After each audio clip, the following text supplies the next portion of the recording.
was told none of them are happening. So I'm just like, they were all what's none of them happened. NPL 2 didn't happen. I knew about but some state league games happened. Because I knew you guys couldn't play and whoever else. But just in general, NPL 2, because they were all on grounds that were closed. But and one of the refs I know as well that was doing one of those games, he's like, no. But I did ref. He ended up reffing state league. So some state league matches played, which was interesting. So they moved in quickly so he gets a job.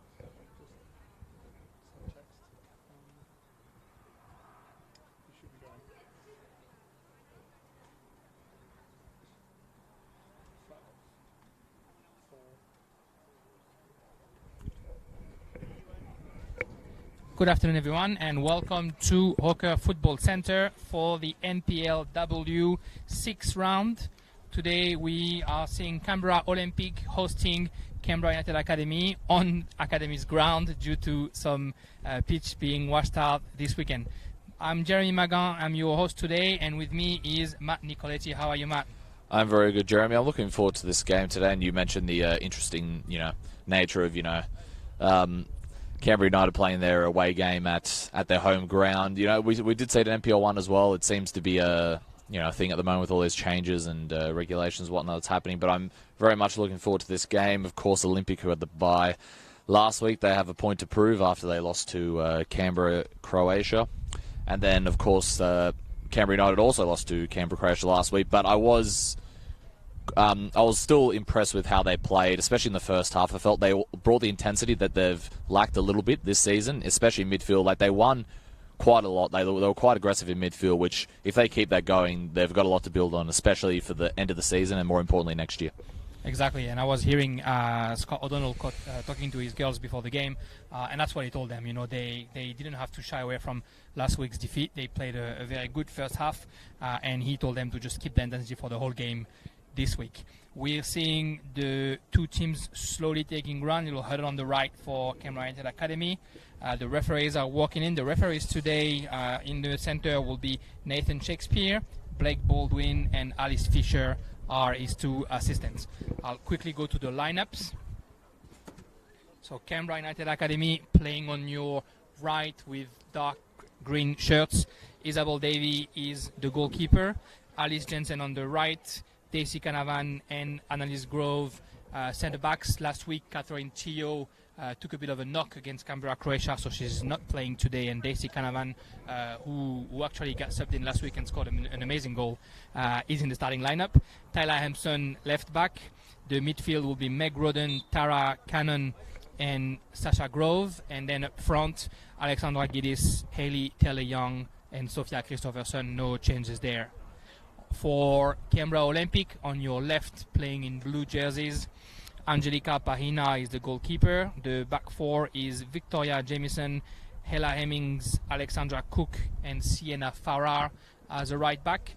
The midfield, Lara Burdett, Emma Crocker, and Nicole Begg. And up front, Lily Dawson, Ashley Sykes, and Eleanor Jones. One change compared to, I guess, what we're used to with Canberra Olympic. Sienna Farrar, who's been playing 6 since the beginning of the season, is today playing right back. I asked Andrew Woodman the reason for this change, and basically he was telling me that Lara Burdett just kept showing up during training, and whenever she got subbed in, and she deserved the starting lineup. Sienna Farrar is also a right back. She's played right back a couple of times last season and this season, so he was happy to try her in the right back position. It was nothing against Chloe Rudd, who's the usual right back, but it was just the choice of the coach. He was happy that he had to make a choice between 3 talented players. What do you think Olympic can bring to that team today?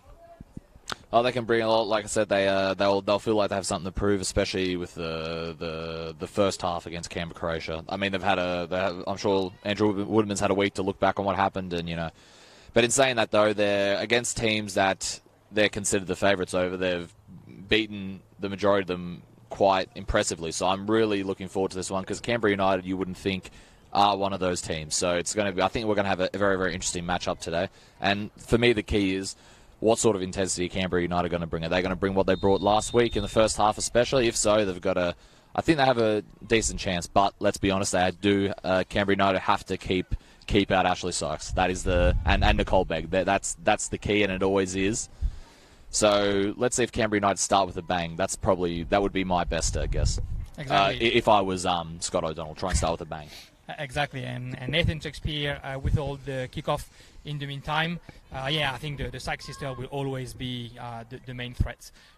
This game obviously promised to be quite tight, and the ladder says it all. Canberra United Academy is right now 4th with 7 points, and Olympic 5th with 6 points. We have the first incursion in the box. Oh, what a miss, unfortunately. That was a great run for Ashley Sykes and a nice little cutback. Unfortunately, Emma Crocker wasn't able to connect with the ball. And our academy trying to get control of the ball. Emma Crocker finds Sienna Farah with her first ball as a right fullback this season. Angelica Pahina a bit long that dribble, and she can only clear to Christopherson. Christopherson being chased by Jameson. The ball for Anna Hunt. And the ball is one change, compared to what I actually said during the lineup. Anna Hunt is actually starting the game, and Hayley Taylor-Young is on the bench. Interesting change by Scott O'Donnell. Probably good to bring the pace and the work ethic of Hayley Taylor-Young in the second half, though we're talking about keeping the rhythm for the whole game. Somebody who's that skilled on the second half is definitely helping. Hopefully she's not out because of an injury. Isabel Davey clearing the ball for United Academy on Hannah Hunt, who's trying to press Ella Hemmings. She does it, she gets the ball, and Ella Hemmings can only clear it on the sides. And last week, like you mentioned, with Catherine Teo, unfortunately coming off with the injury. It's good to see Daisy Canavan start, though, today, because last week she made the most of her opportunity, didn't she? Despite whatever circumstances you come in, when you get an opportunity, you take it, and she certainly did last week with a cracking goal, and it's good to see that she's getting a start again today. Exactly, very, very deserving. Sienna Farah combining with Hemmings, the two former Panthers, trying to get the ball out for Lily Dawson, and good defense by Tasha Grove.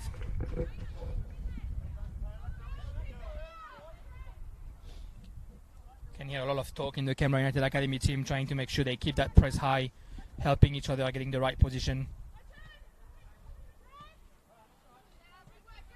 And they win a throw-in up on the left side.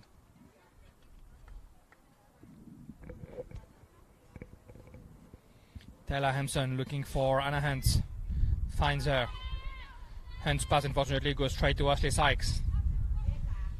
Sykes with her sister. Begg with the ball, a good turnaround. She finds Sykes again. Grove pressing on her, but Sykes can turn around and launch Begg on the right side. She's got Lily Dawson in the box. She's dribbling past Canavan, trying to get in, and good deflection by Canavan. First corner kick. Geez, you wouldn't know they've ever played together before, would you? It's like you can tell they've been playing together for a while, obviously for a long time. You can just tell the way they moved around. They knew where they were going to be. They knew which way they had to move. They knew where they could move if a player was blocking them. Like I said, you wouldn't be able to tell their sisters, would you? They can find each other with their closed eyes. And Alexandra Cook, the centre back, who's going to be shooting that corner kick. Everyone on the second post and a couple of girls on the goal line, and that's straight in the middle of the box, and Annalise Grove heading that one away. Jameson coming back for Farah. She's finding Crocker in the middle of the pitch, a lot of green shirts around her. We're playing out wide now. Ali Cook for Lily Dawson. Grove is here, very good cutback for Lily Dawson. She's getting into the box. Resisted to both Grove's sister, but unfortunately a cross went straight on goal kick. Isabel Davey not wasting any time, is finding Christopherson.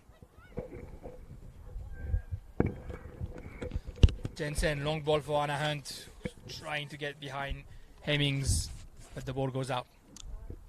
Different approach so far than last week from Canberra United Academy. Last week they tried to sit in a little bit, absorb the pressure, because like I said before, they saw the game. Against Olympic. So, interesting start so far for Canberra United. Let's But let's see if they can make the most of it. Yeah, 5 minutes in, still 0-0, but yeah, Canberra United Academy, I guess not throwing everything they had like they did last week. Jamieson with the throw-in.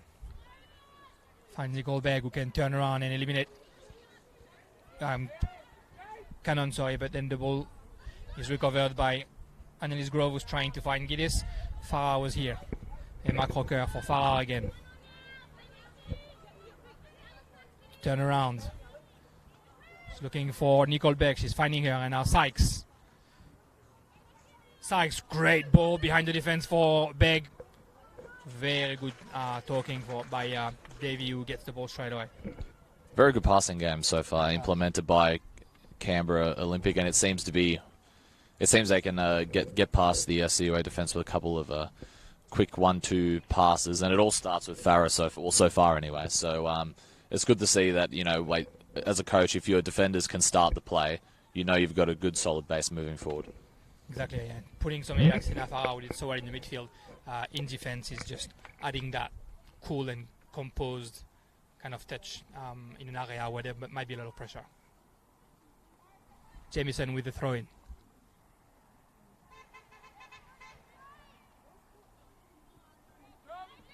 She finds Sykes. Sykes the ball for Burdett. Good price by Christopherson to prevent Cook from getting the ball easy, but the ball still goes through. And Annalise Grove putting the foot on ball, but only as far as Crocker, who finds Dawson. Dawson's for Sykes, a little dummy, so the ball can go to Elena Jones. Alice Jensen was there. Clearing for Christopherson. Little 1-2 with Cannon, but a bit too much on that ball. I mean, despite Canberra Olympic being able to pass through CUA quickly, CUA is still reading it quick enough to either for the keeper to sweep it up or for Jensen to sweep it up, which is good, because against someone like Olympic, you know they're going to be able to pass around you quickly. So if you can have at least that reaction time on point, which so far CUA do have now. Always putting the foot on ball. It's interesting to hear Scott O'Donnell really pushing for that high press every 2 or 3 seconds when Olympic has the ball. We hear go, really making sure that they're closing in as early as possible. Now Ali Cook closed in by Meg Rodden. Hemmings, Nicole Bay quite low on the pitch. Just building from the back, but the Academy's players are playing quite high. Now Nicole Beck with a little bit of space. The run by Ashley Sykes, and she's offside. That was definitely a tight one. By the time I had my eye on it, you thought, oh, maybe she had it onside, but I guess there wasn't too much complaining there, so maybe... The referee was well placed. So yeah, like 90% definitely. Daisy Canavan with the long free kick. I think she was looking for Giddis, but he goes straight on Hemmings. The header by Tala Hampson. Meg Rodden in the middle of 2 Olympics players. She's losing the ball. Dawson trying to find Sykes. That's a good ball in, but unfortunately right in the gloves of Davey. Just a bit too heavy, but it was they had the right idea for their through balls. Both teams are sort of rushing up front, right? And that's a good ball from Grove. Little deflection, but Tyler Hampson can get on it. Great ball to Hunt between 2 defenders. Hunt trying to dribble Hemmings. She's in the box. And Dawson was able to help Hemmings clearing that ball. Both teams rushing a little bit forward. Every time we got the ball in the midfield, we are looking for that last pass behind the other defense. Both trying to make a statement as early as possible.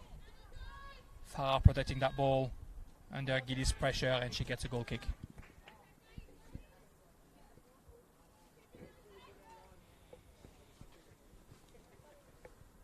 Ten minutes and still 0-0. There's obviously other games going on this weekend. Yesterday, the game between the Monaro Panthers and Canberra, Croatia was washed out, but Belconnen and Wagga Wagga played here. Unfortunately for Wagga City, it was a little bit of a thrashing. The score doesn't say it all, really. It was 8-0 for Belconnen, but the Wanderers had a magnificent first half. I think we know that Belconnen can keep the intensity for a whole 90 minutes, so the second half was a little bit harder. Later on today, we'll have at 4:50 Tuggeranong and Wooden Western playing in Melrose.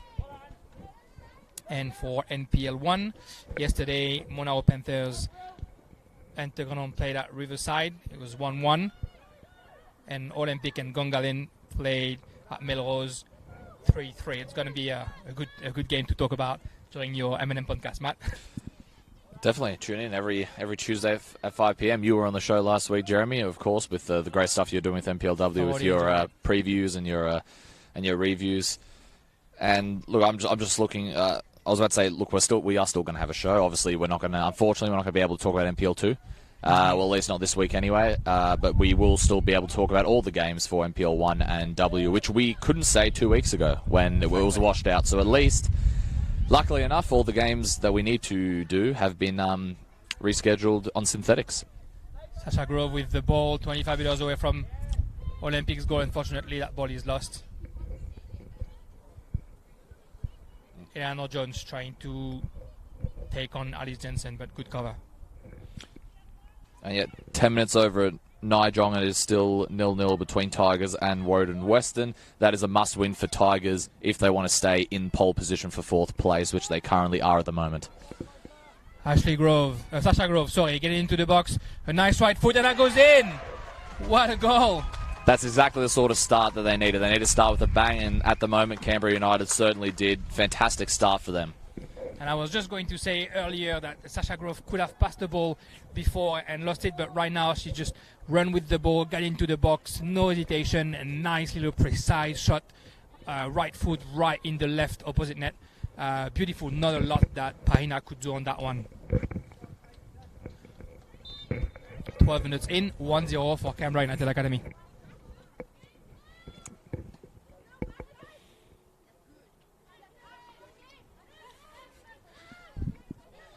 And Canberra Olympic will want to answer as fast as possible.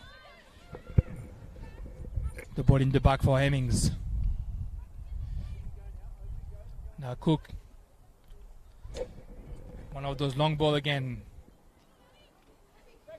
Very good anticipation by Annalise Grove between the two Sykes sisters, who's able to clear that ball. Cook finds Crocker. For Sykes. One touch for Beck, but good interception by Canavan. Grove. Trying to find the long ball for Hunt. And Christopherson can pass it again. Grove again. Wins the ball. Find Hunt. Hunt in the box. Good defense by Hemmings. Not giving an inch of space to Anna Hunt and conceding a corner kick. Classic jockeying. Sometimes you don't see that anymore. Everyone just jumps in straight away. Even in professional level, you've seen it quite a bit, especially in the Champions League so far. So it's good to see some good jockeying.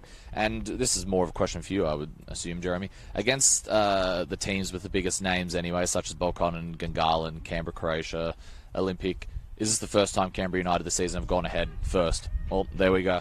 He was nodding to me just there. So this is very, very important for Canberra United Academy.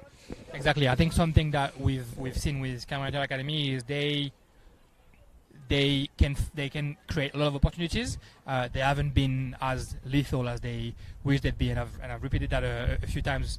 It's a young side that's learning, but Sasha Grove has that cold blood finishing when she gets into the box. She's trying to find the side of the net. She's trying to find the top corners. So I think she's one of the most impressive midfield that we have in the league, and something that's symptomatic for Canberra United compared to last season. Last season, Taylor Young had scored 30 goals, and this season she hasn't scored yet. She was their number one weapon. Well, to be fair to her, it's a bit unrealistic to expect her to get those sort of records in 8 games, or at least for the regular season anyway. But I definitely understand where you're coming from. So I think it's something that Scotland will be very happy. 1.5 occasion and a goal. A good run for Beck. She's fighting Sykes. What a pace on Sykes, and that's the equalizer. What a goal, and the sisters combining in the United box. Lightning quick passages of play at the moment, from both sides, and it worked out for Olympic right there. Perfect goal. O'Donnell won't be happy with Nicole Beck being able to basically run through the United side. A 20-meter run right in the middle of the defense, and then a beautiful pass behind Canavan and Ashley Sykes with a finish left foot. Nothing Davy could do. A bit of conversation right now between the two central defenders of United Academy. The big question now is for Canberra United: how are they going to react? And like you said, this is the first time they've been ahead or against one of the big opposition. So now they're level. Let's see how they respond. Didn't last long, unfortunately, for them. We knew that there was going to be goals today anyway. There's so much firepower either side. Ooh, Meg Roden lucky not to see the ball being stolen by Nicole Begg right there. And that's a throw-in for Olympic. Ashley Sykes scoring her 4th goal. A bit of a fluky throw-in over there. The ball is wet, I guess. Shakespeare wasn't having any of it. Yeah, that was the 4th goal for Sykes, who's the best scorer in Canberra Olympic, obviously. Jensen clearing that ball.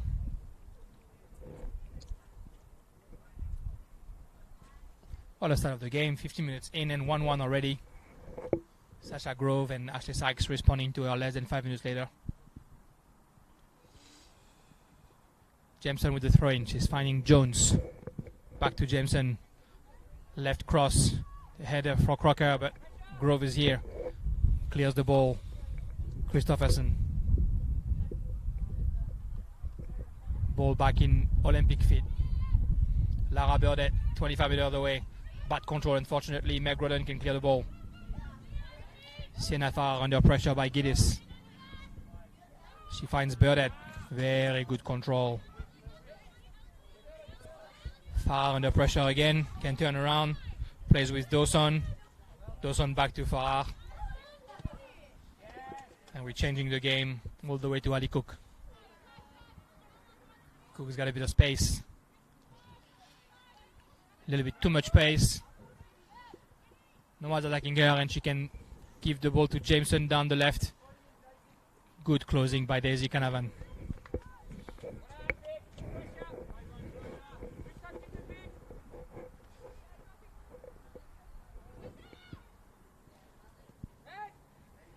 Long ball by Davy, right in the feet of Sasha Grove. Gets the ball back.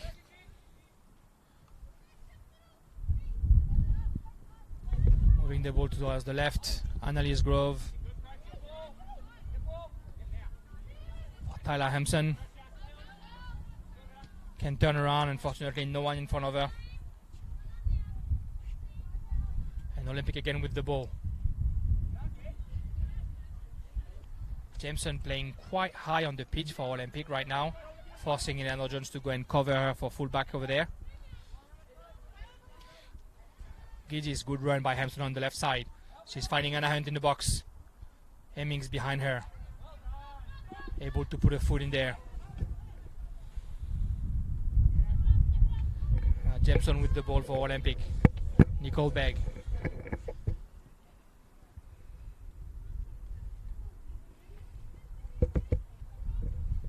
Academy able to get control of the ball again. Grove. Tried a beautiful pass behind for Christopherson. Bahina is here. Right idea, though, from Canberra United Academy there. We've seen some brilliant through balls in the past couple of weeks in NPLW. That was a good pass for Sasha Grove. Alex Giddis, 1v1 with Bahina.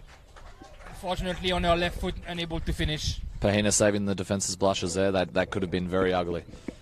That cross by Sasha Grove was missed by Anna Hunt, missed by Hemmings. Farah not able to take the ball away from Alex Giddis. Unfortunately, couldn't find the back of the net. There she is with the ball again, giving it straight away back to Croker.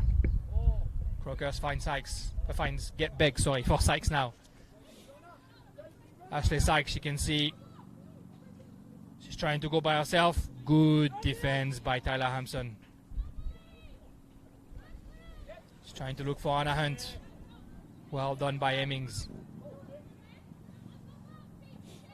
And the ball back in United Academy's feet. How do you mark an attacker like Ashley Sykes? You saw there, everyone sort of just stood off. They were waiting when's the right time to move forward. In the end, it worked well. They had two to take the ball off her, but it always is a quandary for a coach, because if you man mark someone, then they can find room in behind, especially with Nicole Begg and the rest of their players up front, like Dawson and Jones. So it always is quite a question when you're marking one of the standout players in the competition. Exactly, and you will not find her always in the same position up front as well. She's right now playing number 9, but she's more than happy to go to the left, to go to the right. So man marking is really hard. It's what Annalise Grove is doing right now, and beautifully.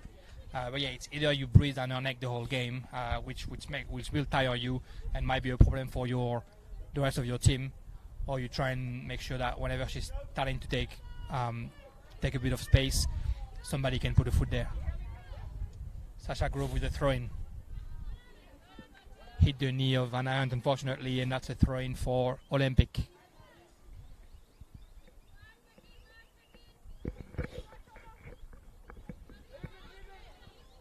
Yeah, Academy playing quite high right now. It's hard for Olympic to find a solution, and Sasha Grove was able to intercept the ball. Anna Hunt trying herself from 25 meters. Unfortunately, right in the gloves of Pahina.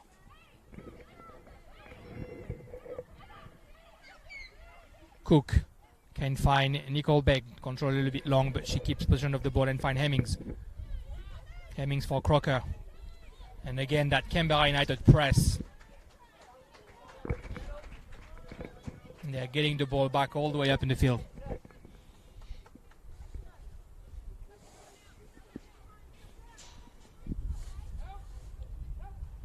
Anna Hunt in the middle of 3 Olympic players, and they can get the ball back. Ashley Sykes trying to dribble Annalise Grove. Again, very good defense by Grove on Sykes. Nicole Begg. 3 players around her, and Meg Rodden can steal the ball. Now Giddis. Back to Rodden and Empson along the line. Giddis can't control that ball, and Sienna Farrar earns a throw-in. Good header by Rodden. Very back and forth at the moment. Very competitive, just like you predicted before the game, Jeremy. It's good to see. And they have been quite solid defensively, both, despite the chances, which makes for a very compelling matchup. Exactly. And now Crocker with the ball. Good ball through for Beck. Can she get the ball before Davy? No, she can't. Nice ball in the back of the defense right here. David's done exceptional today. She knows she has to be on top of her game in terms of reading the play, especially with the amount of through balls Canberra Olympic are putting through. Whether that's through balls on the ground or over the top, they're relying on it at the moment. So she needs to be on top of her game. Let's see how she can do here. And right now, Ashley Sykes coming into the box. She's got 2 players chasing her. She's trying to find Lily Dawson behind. Fortunately, Tyler Hobson was here. Good run for Ashley Sykes. The 2 runs from Nicole Begg and Lily Dawson, unfortunately, did not give her a clear option. And the ball back in the Blues' feet. Burdett for Cook. Back to Burdett. On the left for Jameson. She's trying to find Begg in the box. She does. Begg getting rid of Grove, and a little cross. Unfortunately, Dawson can't connect properly with that ball. She was by herself in the middle of that, wasn't she? Certainly looked like it. Davy couldn't get that ball, and maybe Dawson was a bit surprised to see the ball actually getting to her feet with Davy jumping in front of her. Fortunately, could not find the back of the net, and it's a goal kick for the Academy instead.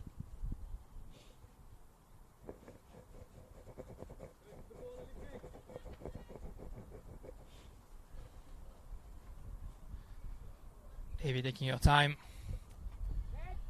Going for the long ball for Giddis. Lily Dawson is here. Sasha Grove's got time. Tyler Thompson.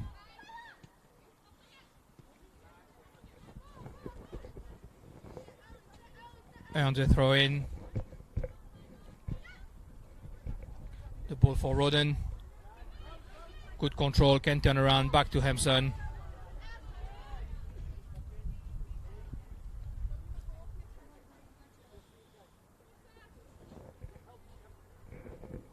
No solution, unfortunately, for Amazon. It's a little bit static. Burdett can get the ball back. Unfortunately, the pass is a bit short. And now Gillis, left cross. Good foot in by Ali Cook. And Crocker clearing that for Olympic. Dawson, little ball along the line. Ashley Sykes trying to get a bit of speed, but controls the ball right into the throw-in. Couple of times now Ashley Sykes has tried to turn around when Grove is right behind her. I think Grove has found a way to really annihilate any attempt from Ashley Sykes. Especially, you would have seen that there perfectly on the camera, especially from our angle, is she was positioning herself before she accidentally kicked it out to absolutely bolt. That's so the way, like you said, the way Grove is positioning herself, it works well for her, considering she has to bolt in a different direction than she usually would. And there she with a bit of space in front of her. Finds Meg Rodden. In saying that, though, she's probably been the most effective when she's run onto the ball today. That proves how well Grove's doing to mark her. When of course Sykes has the ball in Olympic zone half. Fight in the midfield between Rodden and Crocker is very interesting since the beginning of the game. Hemmings for Cook. Pressure from Christopherson, but we're finding Jameson on the left side. And Christopherson, great run to chase that ball. Jameson wins that ball. Sasha Grove, great turnaround to eliminate Nicole Begg. Christopherson. Sasha Grove still there. How good for her, a young player like Sasha Grove facing Nicole Begg, a former Canberra United stalwart, and showing that she has the skills to potentially be the next one. Sykes behind her for Crocker. Begg. Eleanor Jones, one touch for Jameson on the left side. Not a lot of support, but she still has Begg behind her. Grove too long to close in. And Canavan is able to clear that ball. Stride for Christopherson. She's got pace, but Cook is here to close in. Grove gets the ball back. Great ball on the right for Christopherson. Begg's chasing. Anna Hunt a little bit in the box, and she gets the ball. Finds Sasha Grove. 25 meter range, trying the left foot. In the gloves of Pahina, unfortunately.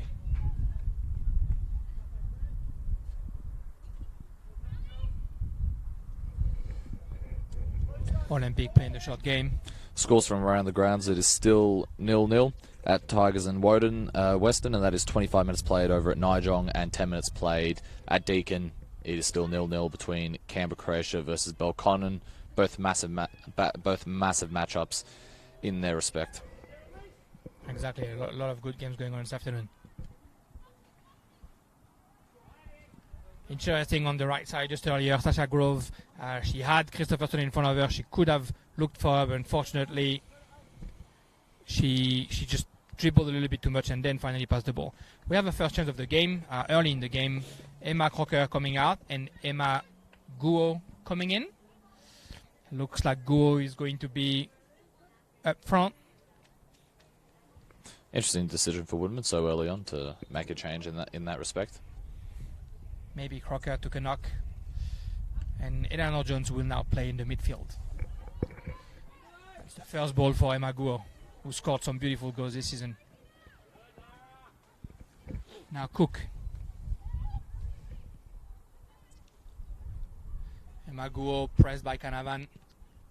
Very long ball by Cook, straight for Ashley Sykes. Davies not coming out. Sykes is getting into the box. She has Dawson in the middle, and this time Dawson puts it in. Beautiful goal. We said from the beginning, off the ball is where Ashley Sykes has been most dangerous in this game, and she just proved it then. Beautiful run once she got on the ball, and beautiful pass into the goal for Dawson's goal. Exactly, what pace. Beautiful run by Sykes. Beautiful ball by Cook to start with. This time Dawson stand ready. The ball in her feet, he just has to tap it in the back of the net. Both goals down left-hand side as well. Essentially from the exact same position that she ran down both sides, which is quite interesting. A goal and assist right now for Sykes. She's having a good game. Half an hour in, 2-1 for Canberra Olympic. Annalise Grove with the ball. She's trying to dribble Ashley Sykes. She's under pressure, but she can pass the ball to Canavan, and the ball goes back to her. Tara Cannon in the midfield, passing the ball to Giddis. Good defense by Farah. Rodden trying to find Jensen on the right. Unfortunately, the ball comes out.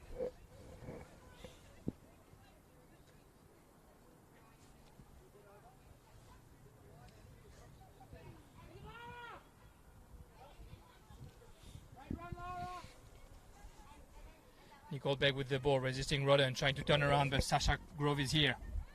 Great dribble. Finds Giddis in fit. Giddis for Hampton on the left. Dawson is here to close in, and that ball by handball. Hampton. Interesting. It looked like a handball by Cook, didn't it?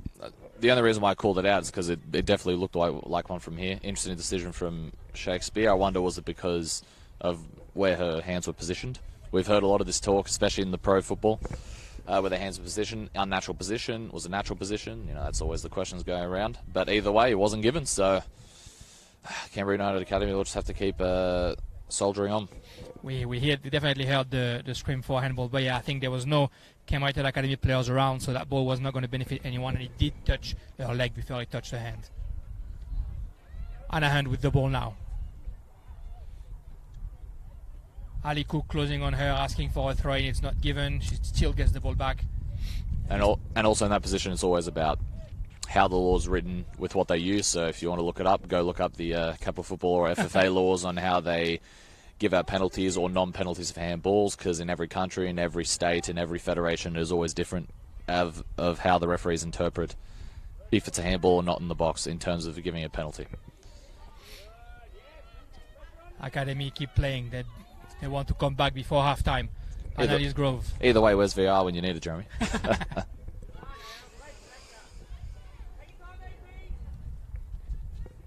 Parina, she's going to take our time now.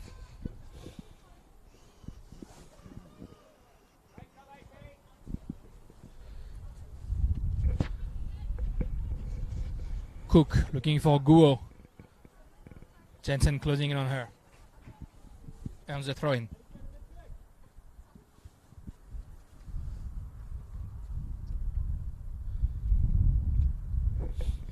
An Olympic without the ball, almost playing a 4-5-1, trying to give United as little space as possible. Ash Sykes, the only one really staying up front with Dawson right now. The Academy unable to get out of that corner over there, and that's a throw-in for Jameson. She's looking for Beck, she finds her. But the Greens get the ball back straight away. Hemmings for Farah on the right side. Giddis is pressing. Turn around from Farah. Nice and cool. Hemmings find Begg. Begg for Sykes. Dawson can get the ball. She's looking for Sykes on the right side. Grove didn't know where the ball is, so Sykes can take it. She's trying to find Guo, but not enough on that ball, unfortunately. And Alice Jensen starting her run. Couple of lucky touches, and now she can find Giddis on the left. Giddis going to get into the box. Far here to close in. Good left foot from Giddis. Unfortunately, not enough on it to get to Christopherson. We've got a score update from around the grounds. Belconnen United are currently up 1-0 over Canberra Croatia over Deakin. That's massive for them. If they get the win, they're most likely guaranteed in top 4, Belconnen. And it is still 0-0 with Tigers and Woden Western over at Nijong Oval.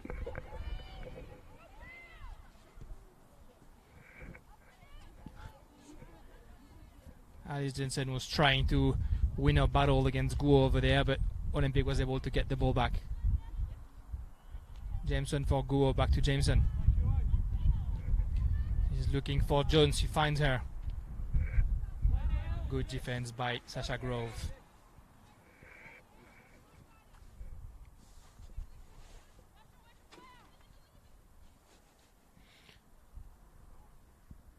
Jamieson with a throw-in.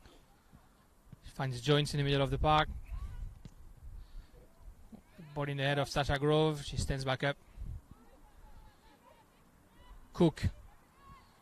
Very composed to get the ball out of her defense, and she finds Nicole Begg in the middle. Now Hemmings. O'Donnell asking for United to not let Olympic out of their defense so easily. Cook with the ball. She's got space. She's looking for Guo down the left side. Now Sykes. And Olympic now really taking their time, trying to get the academy to get out of their defense. Well, they got all the momentum now, so they just feel let's keep the hold of the ball. Let's see what CUA do off the ball. Considering CUA mostly spend a lot of time on the ball, most of the games they play, and if not, it's very 50-50. So if Olympic can keep the majority of possession, I think it might frustrate CUA a little bit. Grow with the ball now. She earns a throw-in.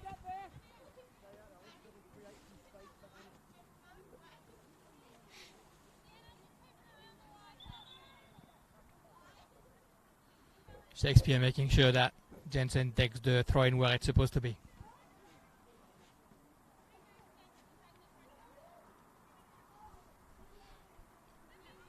Jensen trying to look for Anna Hunt, and she finds her. Hemmings just behind her.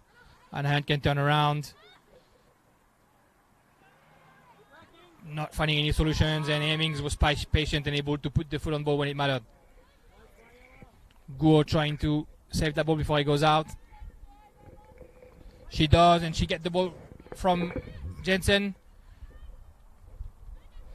She finds Sykes in the middle of the park, but Sykes couldn't control the ball. Looks like Jensen took a knock over there on the right side. She wasn't able to run behind Guo. Jamieson with the ball again. Feed to Sykes. Sykes for Burdett. Burdett for Farr, a little bit behind her. Now Hemmings.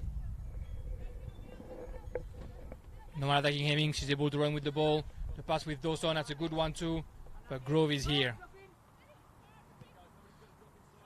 And that pass by Grove, unfortunately, not finding anyone.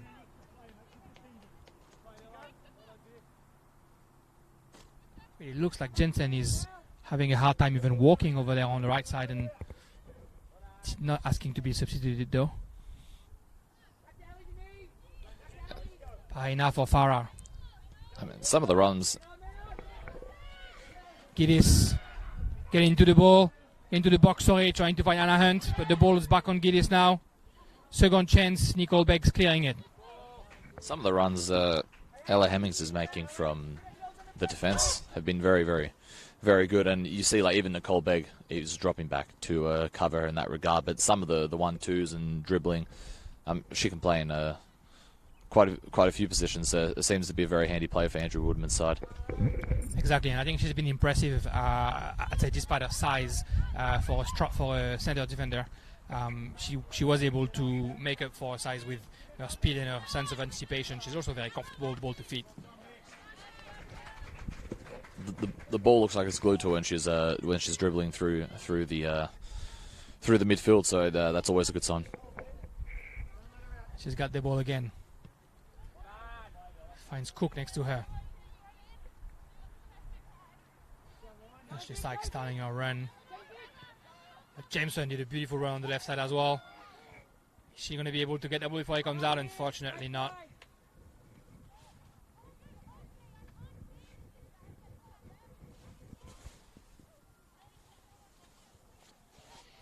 Just over 5 minutes left to play here in Hawker Football Centre. We are on Bar TV, the home of grassroots sports in Australia. There's 2-1 for Canberra Olympic, a goal from Sykes and a goal from Dawson for Olympic, and a goal from Sasha Grove to answer to that. Sasha Grove, who right now resisted to a clear foul by Guo and tried to pass the ball to Anna Hunt. Hemmings covered that very well.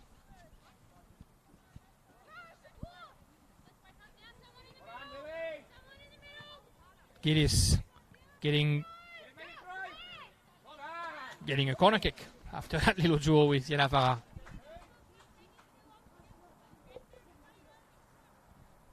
Alexandra Gillis is the best scorer for Canberra United Academy this season. She scored 3 goals already. She's always dangerous when she can get into the box.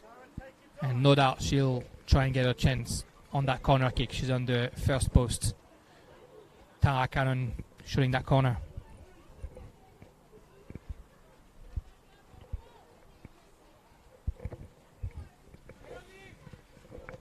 Corner on the second post. The header from Jensen. We could hear Pahina's voice and she protect the ball coming out. Score update from around the grounds. Woden Western are currently leading Tigers FC 1-0 over at Gissing Oval. This will be their first win if it stays like that, and Belcove, of course, still up 1-0. Great ball by Jensen for Anahan. Anahan with the left foot just wide. Jensen, who I thought was injured earlier, is definitely not very good anticipation, getting in front of Guo to get that ball back, and then she finds Anahan in the box. Unfortunately, the striker is not able to finish.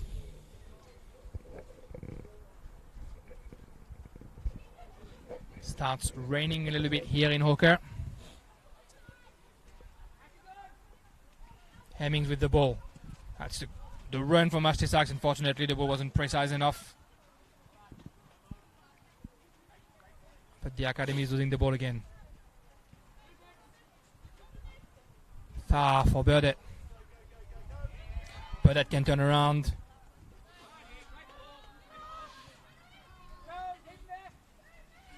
Meg Roden in the middle of the pitch is pressed by Ashley Sykes.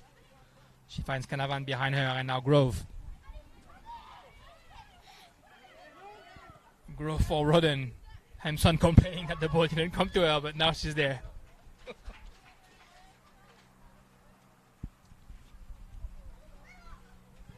Hampton was really eager to get the ball right there. Throw in for Anna Hunt. Bit of the hand movement there. Yeah, that was definitely the right decision there from Nathan Shakespeare. Looked like she was doing something on the dance floor, you know, like, you know what I mean, sort of thing. A hip hop move with the ball on her shoulder. Yeah, there we go. Yep. Cook with the free kick. Just 2 minutes left. It's probably just one of those moments where you're just like, oh yeah, I know this. I know this feeling. Just, you know, then whips it out. Burdett. Ball to feet for Begg. Begg resisting to Grove and Roden. She finds Farr on the right side. Farr trying to look for Dawson. A little bit too much in that ball, and Canavan is covering. Tyler Hampton with a little bit of space. Running with the ball. Begg looks like she's limping a little bit. Yeah, she definitely is limping. Sykes with the ball. She's looking for Begg, but she doesn't have it. She's asked to be substituted now. Yeah, after that challenge there where she had 2 players on her. I'm not sure if she was limping before that, but that's definitely when I took notice. Sykes checking on her. Looks like it's the left foot.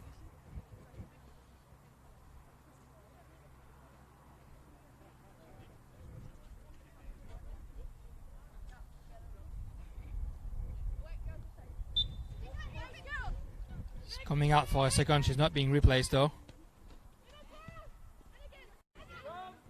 Looks like she's ready to come back in. Maybe just a knock. Meg Roden trying to dribble Sykes, but Sykes is there, getting the ball back. Running with it, but Grove puts an end to it.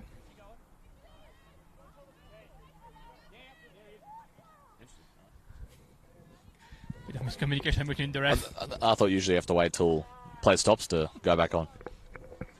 Play just did stop then, so there we go. Yeah, it looks like Shakespeare forgot about Beck for a second on the side. Paris now with a goal kick. Only 30 seconds left in that first half, and still 2-1 for Canberra Olympic. Oh, the goal kick was missed, and Hunt gets the ball in the box. Nice dribble on Begg. Great defense by Begg, putting a foot in front of the ball, preventing Hunt to score what could have been the equalizer. She's certainly doing a bit of midfield. In defence today, Nicole Begg. really bring a different dynamic. Well, I don't know if it's because of the knock, but she's right now asked Cook to play up in the midfield, and she is definitely one of the two center defenders right now. But even before then, she was stepping back a little bit more as well and really helping defense. Hemming with the ball, calm, cool, and collected. Finds Dawson. And the ball comes back to Hemmings. Just over Tyler Hampton for Dawson. Lily Dawson. She's got a bit of space. Good close by Grove, but Dawson gets the lucky counter, and Grove is here again. That's a throw-in for Olympic. Both referees looking at each other, saying 1 minute of injury time. Hasn't been too many stoppages.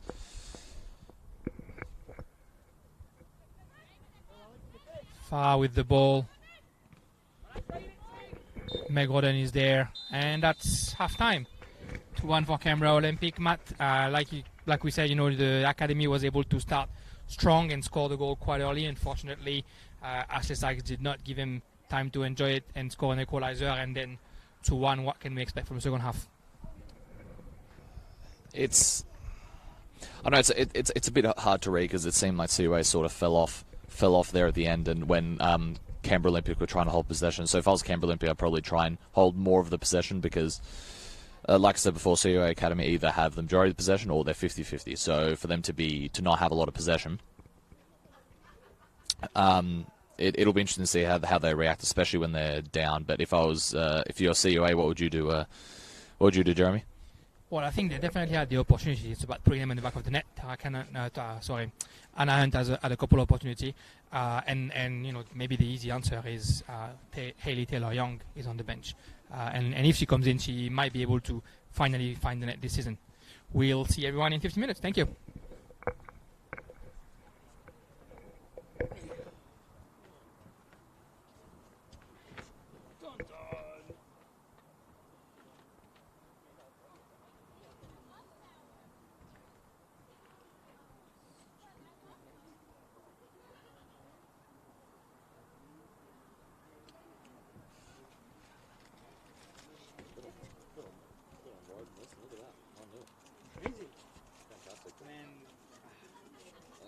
It's great to see because it's not like they've played bad. They've played quite well, I think, this season. Like, they haven't played bad, really. Short team. But like you said, short team. Not just that, the younger team as well. The majority of the and like I said, like we said this week, podcast, get the monkey off the back. Of finally getting that goal. Maybe for these big things.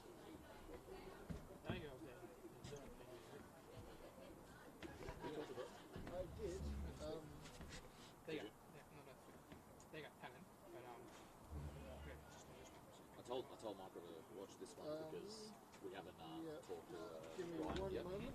So I thought, well, it's interesting because apparently Michael messaged him last week. Well, apparently I haven't been on one of those games, but apparently Michael messaged him after one of the games. Must be the one they lost 4-2. Must be the one they lost 4-2. Nothing. I'm texting him because this is my friend's best friend. Oh, okay, so it's a little easy.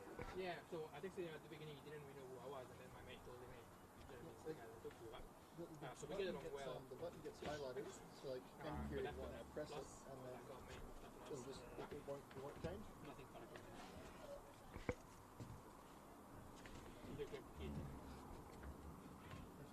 The same thing happens with scoring sometimes. Sometimes I'll press the button. Nothing's happened or No, that's the. Well, I meant was against it. CUA. Because he did CUA but then after that he got CUA Cup. Well, Scott's doing now.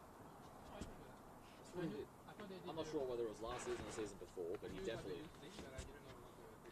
That was with Master. But I'm pretty sure was it last season or definitely the season before. He was doing Scott.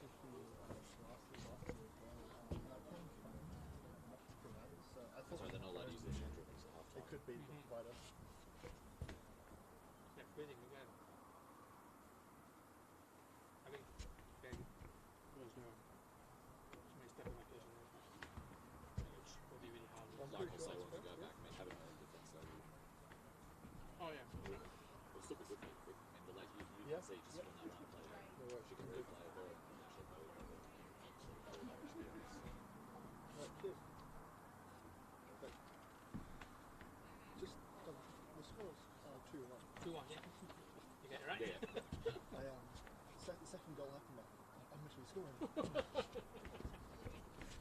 yesterday I was watching. Because usually when they've got commentators, there's someone doing data, someone Somebody else else. doing it. Yeah. Of course, yeah. So they're now like, listen, you guys make it what's happening. Focusing on it. I need at least 3 more sets of arms. Yesterday when I get on Perguanong and Gonzalez, I watched the end of the game and it's 3-1. And I was like, wow, what a win. And then I hear ref saying, I draw. And I'm like, what are you talking about? The guy just got for medal. Oh, that was you. Was it? It was for medal. It was at medals, but the game stayed at 3-1 and didn't go to 3-2 or 3-3. Tomorrow's game was, there was some bunnies, there was some biffs, there was Yeah. a lot of emotions happening there. Because, It's last night. yeah, Gungahlin It was a big game, though. The Gungahlin did well, and Olympic kept just pulling so many fouls. I mean, Oh, really? I They think did the same against Grogan at the beginning of the tournament. That year they fouled a lot. there was no red cards, but there was lots of timeouts. There was lots of sin bins. Yeah, I saw that. Because we thought the keeper was sent off. Sicky When was. was it Gungahlin that got the penalty? Or was it Olympic that got the penalty? Gungahlin got Olympia calls it. Okay, yeah, because one of the keepers got sent off, and we Yeah. thought he got sent off, and we're like, "Where's the red card?" On the top of the thing, and then we're like, "Oh, it must have been single." It was a It single. was Yeah, Simbin. yeah. It was someone else got the foul, and then the keeper mouthed off, and so she sent him off to share. Oh. Well, that's what the symptoms for, isn't it? Yeah, Yeah. there's lots of mouthing off. Lots of mouthing off. I think she actually gave yellow to the coach. Did Yeah, I saw that. I definitely saw that. To Mitch Stevens. No, not Tucker. To Olympic. Oh. I saw that. Yeah, Oh, sorry. I saw the yellow card. No, she was doing a lot of colour. Lots of colour. Which means more things for you to keep on. No, I think I was doing well.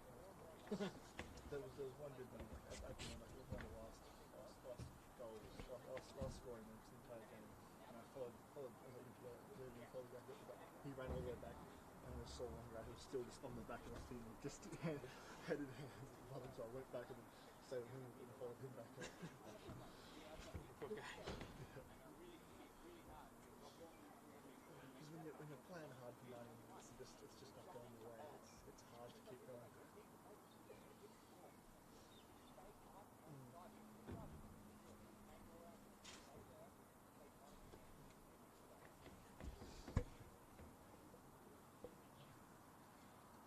Yeah. It was the first fight, near fight that I've filmed in a while. But yeah, Yeah, usually because I film both rugby and soccer. there's a lot more fights. I've actually I think that the ranking is rugby league because let's be honest, you play rugby league, and then soccer, next fight and union. Union don't fight. People play union. They fight and they're fine with it. They smash each other. Yeah. And then they'll be like, you're good, you're good. Yeah, exactly. No, it was just There's a definitely bunch. more fights in league. Well, There was a league sequence. based their thing on fights. Like whole origin concept is like, yeah, let's see what the sort of state of origin fight. Yeah, that's just like, it's a bit sad when you have to face it. Yeah. Well, league is. I couldn't play union. I'm not really broadband for soccer, so I'm just going to grumble about. Oh, really? Jeez, what that's definitely a hot take there. I went to I went to Eddie's. The same event, mate. 2017, so a couple of years after that. Yeah. I was 24 there. So That it is, yeah. I'm the union boy, but because after I started playing union, you watch rugby. It's a small tackle, and everyone gets back, and everyone feels their way. We're all just going to bend over. I just can't enjoy league. You watch it, and it goes, oh, that's a good tackle. I fell over. And then you've got union guys who just get cleaned out by 4 people at once, and they get back up going, oh, did you get the license plate? And when I played, my captain on my team had quads this big, each leg this like a tree trunk, and when he was like at full pace, I just hit this small halfback, and he just flies like 10 meters. It was a fun game. I played third division, so that was a drinking team at the rugby hooker. Third runners. Third oak. Yeah. Thirsty thirds. Yeah, the thirsty thirds, that's right. Yeah, thirsty thirds. A captain even.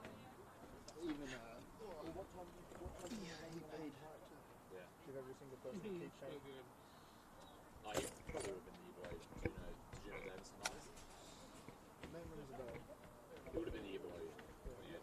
He would have graduated. Like, I forget his name, but everyone who ever played uni around my year always knew Junior. I don't really knew his real name, but he was just a big. I'll talk about Union Nutties. I was in the same year as George Jackson. Huh? When I was at the is he still playing for? I don't know. I don't really follow. Okay, well, when I was at the Canberra Times, they kept asking, they were asking, oh yeah, what, you know, they would ask me, oh, yeah, what was it like, even though it was like 3 years before, what was it like in high school, this and that, blah, blah, blah. So, I've got no dirt to dig, I've no dirt to dig up. everyone respected me, so that's why he was the captain first as well. So, you know. Well, I think Graham Mayu was the next person since him to get the award and be captain of the coach. First level exam.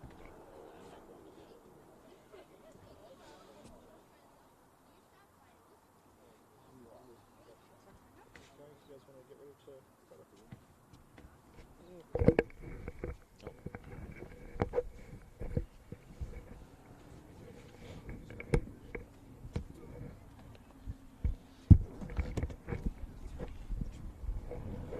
Welcome back to the Hawker Football Center this afternoon.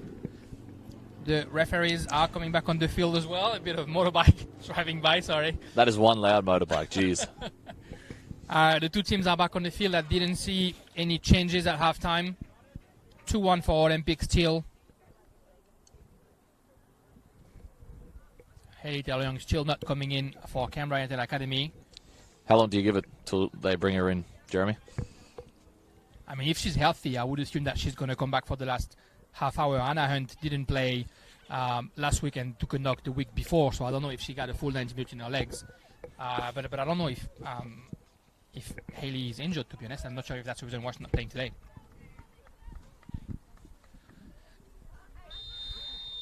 And the second half is on the way. The ball for the academy to start with, and that's the first challenge. Grove finding Hunt in the box. Giddis with a good run, but the cross by Hunt, unfortunately, behind the goals. Well, Nicole Begg isn't in defence like she was just at the end of the first half there, so... Seems like she covered from the knock.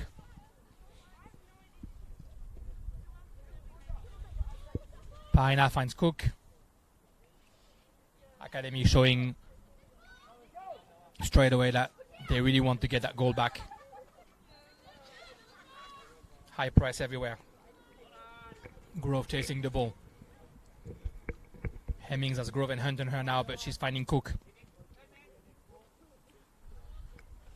Cook has a bit of space in front of her. She goes for the long ball. Finds Sykes. Grove's on her.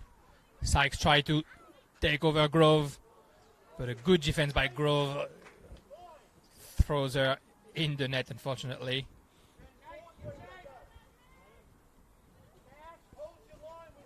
Grove lost her shin pad in that. Didn't help Sykes to stand back up though. And the ball going all the way back to Pahina.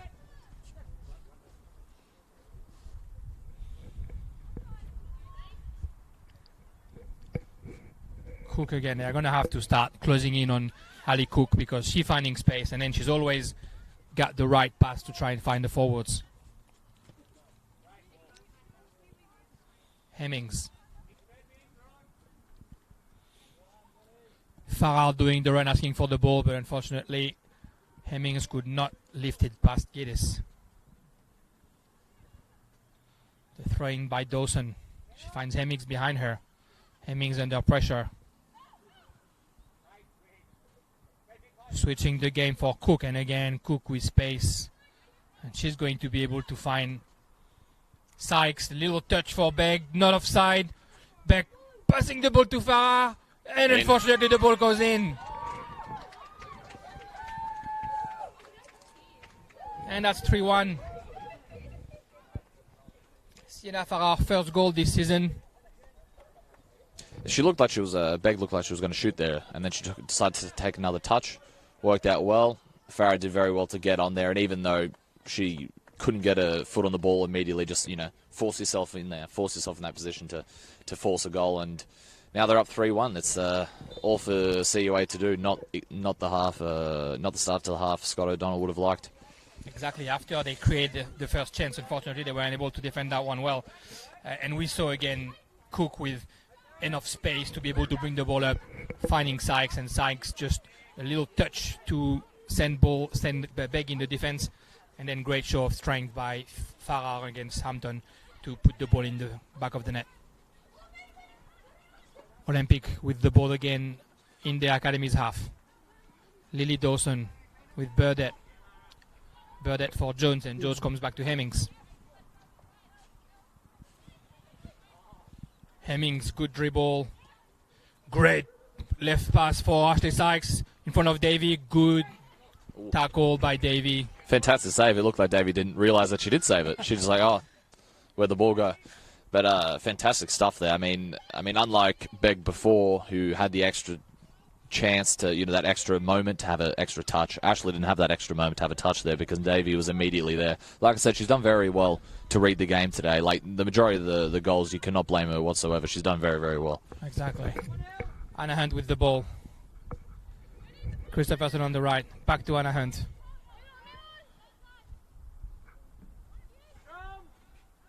Christopherson behind her for Jensen. Meg Rodden for Grove. Grove gets in the box. Try to get past Cook, but she unfortunately can't, and that's a throw-in for Olympic.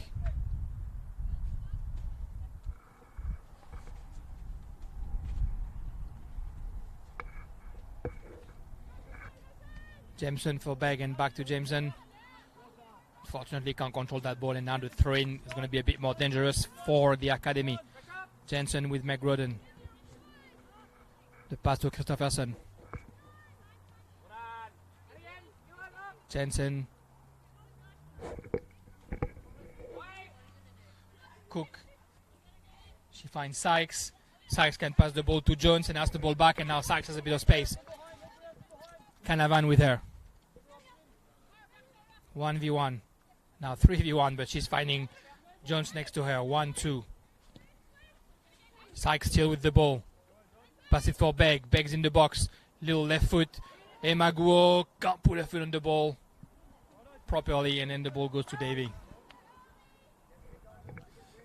Andrew Woodman impressed with I could hear him on the sidelines. He was very impressed with the movement right there from his squad. He'd be very happy with how his team bounced back from that, from conceding first on, scoring not long after, and now taking control of the game. Exactly, and at 3-1, it's really Academy to do all the efforts, and Olympic would just have to hold the game, but they're still the one that are the more dangerous. Sykes with the ball, back to Begg. She finds Cook.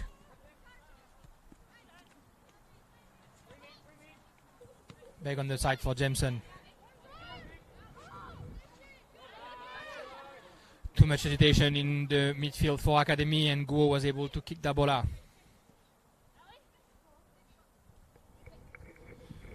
Cook with a bit of time, she finds Begg. Begg for Guo. Guo, beautiful ball behind the defense, in the feet of Jones. Great goal. What a ball from Guo to Jones. Absolutely incredible play from Olympic. Once again with the through balls. Fantastic stuff there from Andrew Woodman's side. 4-1 up. Like I said, Woodman would be very, very pleased with the way his team have bounced back so far. Such a beautiful ball by Emma Guo, and what a run by Eleanor Jones, finding herself between the defense. 1v1 against Davy. Not much the goalkeeper can do. Sumptuous ball in the left corner.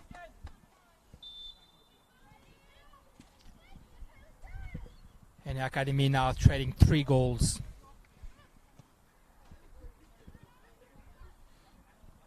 Grove and Hunt trying to combine in the midfield.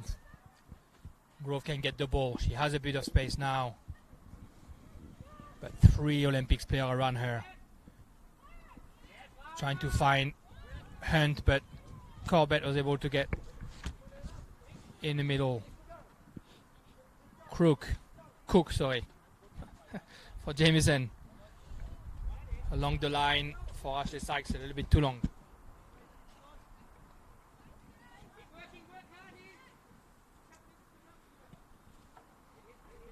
Alice Jensen with the throw-in. She's trying to find Sasha Grove. She does, but the header goes straight out.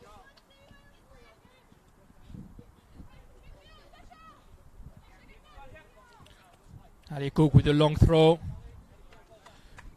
And Canavan able to put a knee there to consider another throw-in. Cook again, another long one. This time Canavan can get the ball. Sykes, little chip in for Jones. Jones could not quite touch the ball enough to give it to Begg.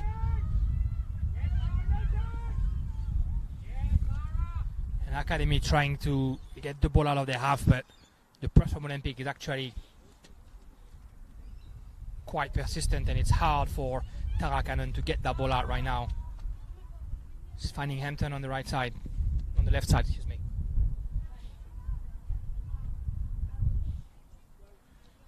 Anna Hunt.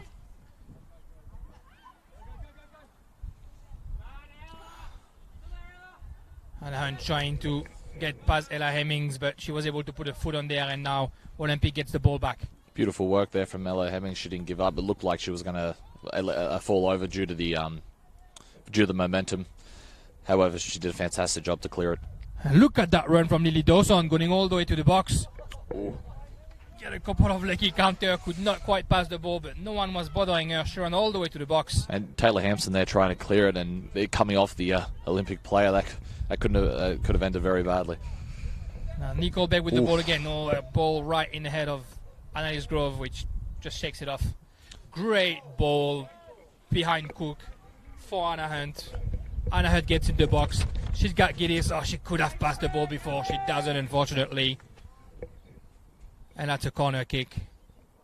And great ball by Jensen for Anna Hunt. And Anna Hunt coming into the box. I think she had the opportunity to give the ball to Giddis a little bit earlier. She tried to hold it a little bit too long. And that's a corner kick that Tara Cannon's going to look after.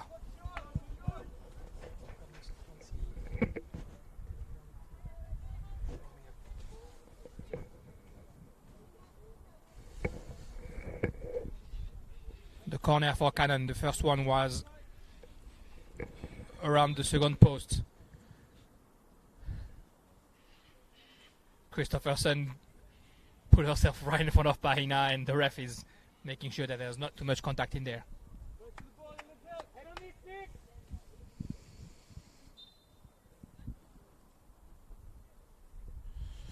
The corner this time on the first post.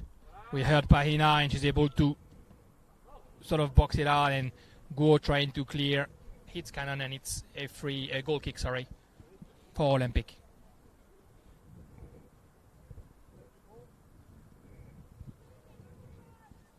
Ten minutes in the second half, and Olympic already scored twice, which brings the score to 4-1 for Canberra Olympic.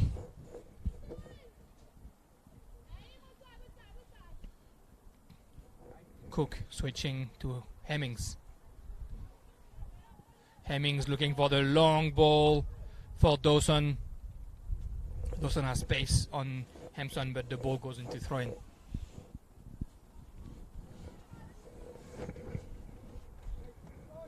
And O'Donnell doesn't seem ready to make any changes. I don't see anybody warming up that hard.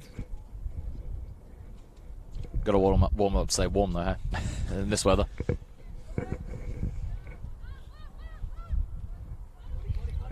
Christopherson trying to get the ball before he goes out, but unfortunately she's fast but not fast enough. And Jamieson with the throw-in. That's the second time that it slips after the first half. Unless you had a laugh about it. She's back and put her head on that ball this time. Sasha Grove. Nice square ball for Cannon. A bit too much into it, unfortunately. And Burdett is able to find Hemmings behind her. Hemmings with space again. Nice ball to fit for Dawson. 1-2 with Sykes. Grove had seen it all and covers the ball nicely.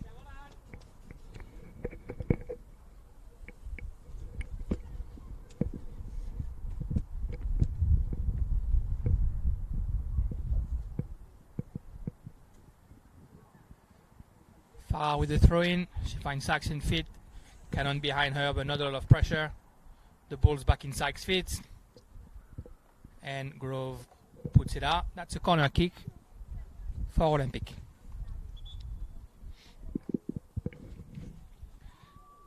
The games next week, round 7, will be Monaro hosting Canberra Olympic at Riverside, and I'll be on the commentary with, I think, Lachlan Roberts.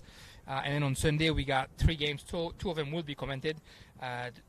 Probably the game of the year, Canberra Croatia versus Belconnen in Deakin, which Russ Gibbs will be commenting. And then Tuggeranong versus Wagga City. And you and me, Matt, will be here again for Wada and Western against Gungahlin. Good corner kick by Cook, and Grove able to put that one back in corner. That should be an interesting matchup there. Western and Gungahlin. Western will be looking, of course, to bounce back after last week, and they're also known to be very good defensively. So they're going to be happy to give Gungahlin a lot of the possession, and that's what they like to do. So it's going to be interesting to see how that one plays out. I don't actually think that'll be a very high-scoring game, that one there. And Belconnen versus Canberra Croatia, from what we've seen so far, that very well could be. Well, it's interesting to. That one's interesting because it's like, actually, no, I'll wait for this corner, then I'll explain. The corner for Cook. You don't want to see me rambling if there's a goal here.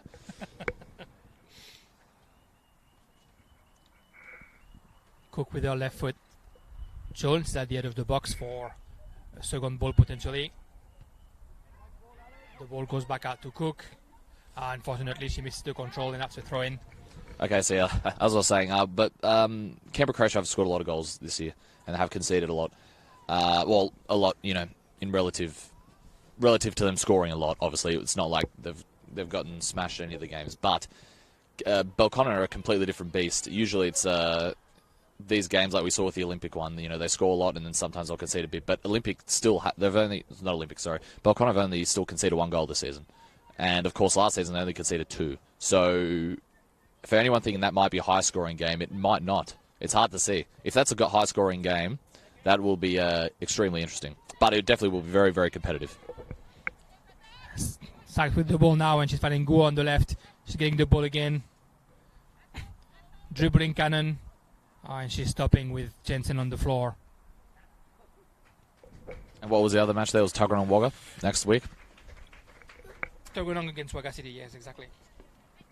Which will be the only game not commented next week, which is great for women's football. That 3 game will be commented on Bar TV. Yeah, to come back to what you were saying, Belconnen and Canberra Croatia, this was the final last season, and it was 0-0 up until the 118th minute when Munoz scored. So it'll be interesting to see if it ends up being that kind of close game, or if we see the 2 best offense of the season really able to express themselves this time.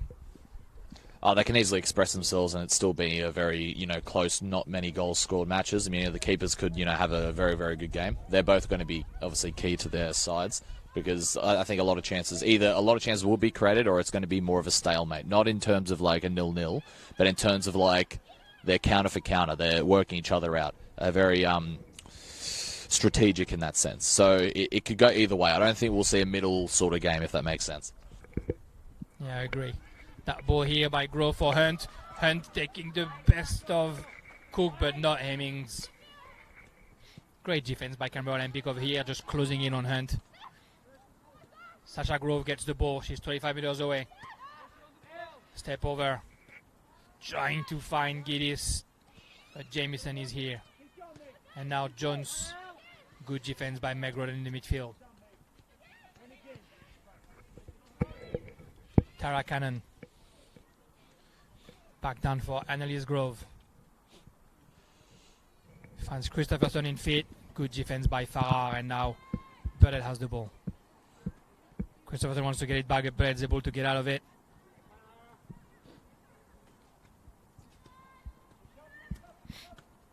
Farrar back with Hemmings.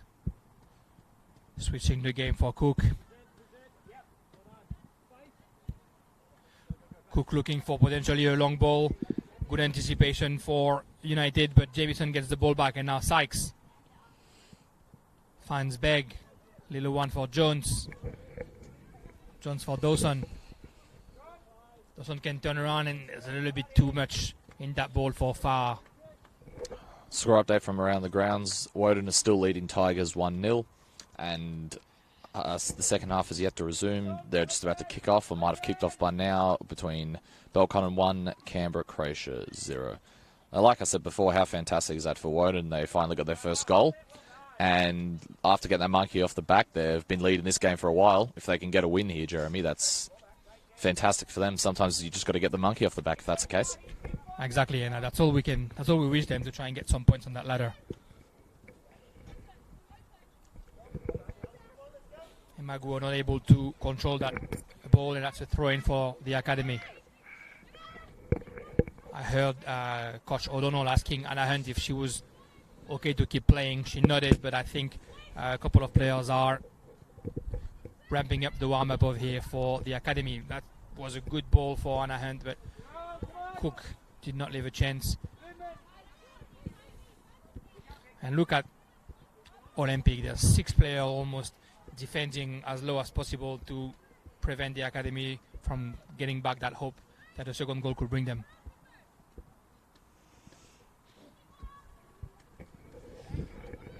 Bit of miscommunication between Pahina and Hemmings. Pahina asked for the ball, but Hemmings touched it.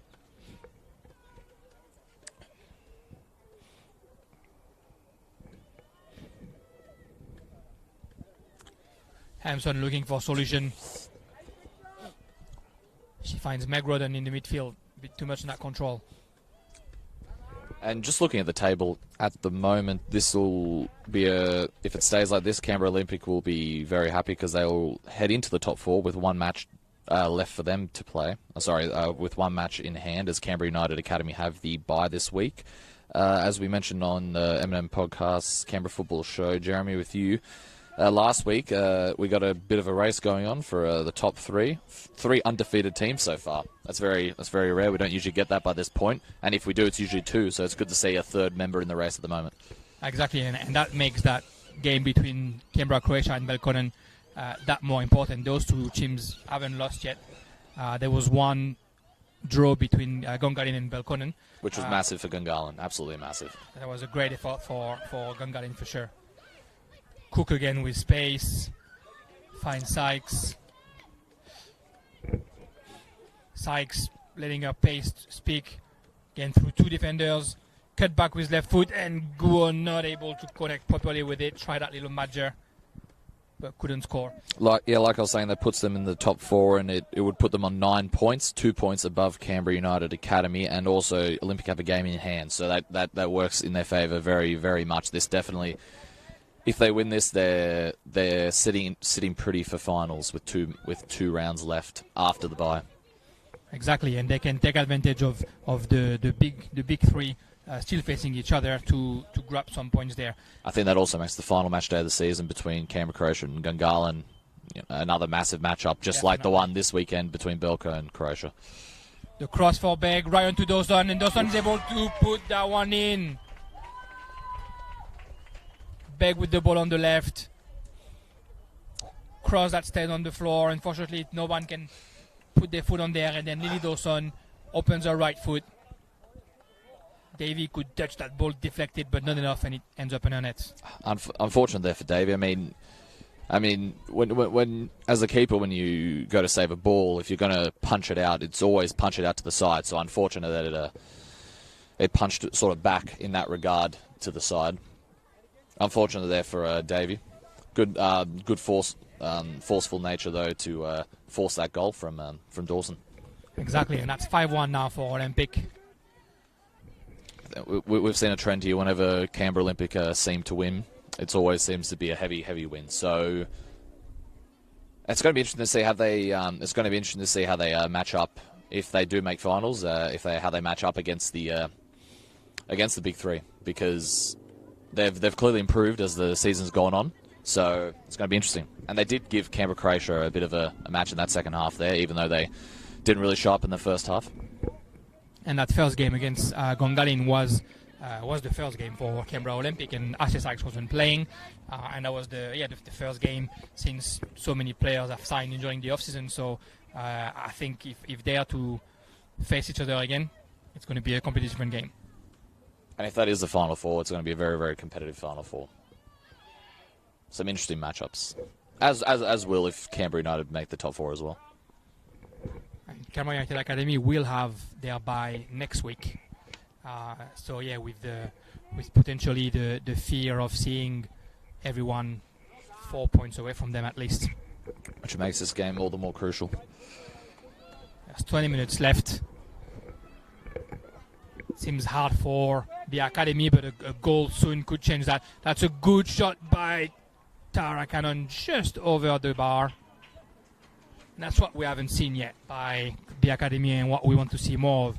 As soon as we get a little bit of space in the last 35 minutes, try yourself at a long shot. We've seen so many goals from long distance this season in NPLW. And they've got nothing to lose as well by doing it at this point. And we've seen a lot of fantastic goals so far. And we've also seen a lot of, like I said, a lot of good build-up play. A lot of good pass backs, a lot of good through balls, a lot of good balls over the top. And of course, those fantastic goals from outside the box. Beg with the ball. Opening it with Go. 1-2 for Beg. She's in the box. Great tackle by Grove for preventing Beg from shooting. Definitely seems to have run off that knock by this point. Good to see. There wasn't anything serious. Because it did look serious when she went to the ground originally. Exactly. And the corner kick will be done by Ali Cook once again. Canberra United Academy still have 3 subs to make, or yep, they still do, and of course Olympic have already made 2 of their subs. Good corner kick right in the box. No one can take advantage of it. Lara Burdett with the right kick right on the post. Ash Sykes. That's right. Yeah, Isabel Davey was calling for offside there. You could tell. I was thinking, was she calling for offside? Was she calling for the defenders to come back? And you could tell straight away. And now Davey clearing that ball. Just an update that I'm seeing the player warming up for Canberra United Academy. Ellie Taylor-Young is not warming up, so I would assume that the reason why she wasn't on the starting lineup is because she probably has picked up a knock during the warm-up before the game. I've seen her warming up, but yeah, her not being on the lineup was a surprise, and it's probably just because she actually can't play today.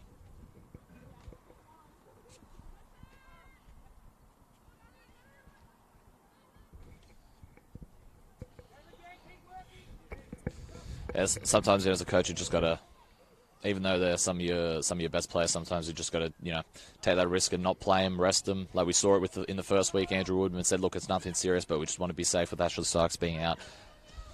It's sometimes not worth risking it.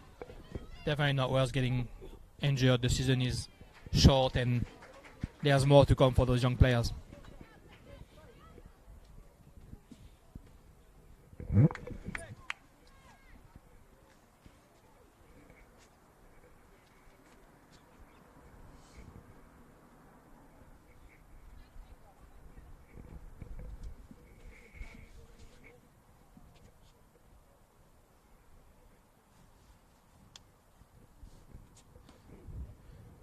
Hard to go and get the ball, but that's a goal kick for Angelica Pahina.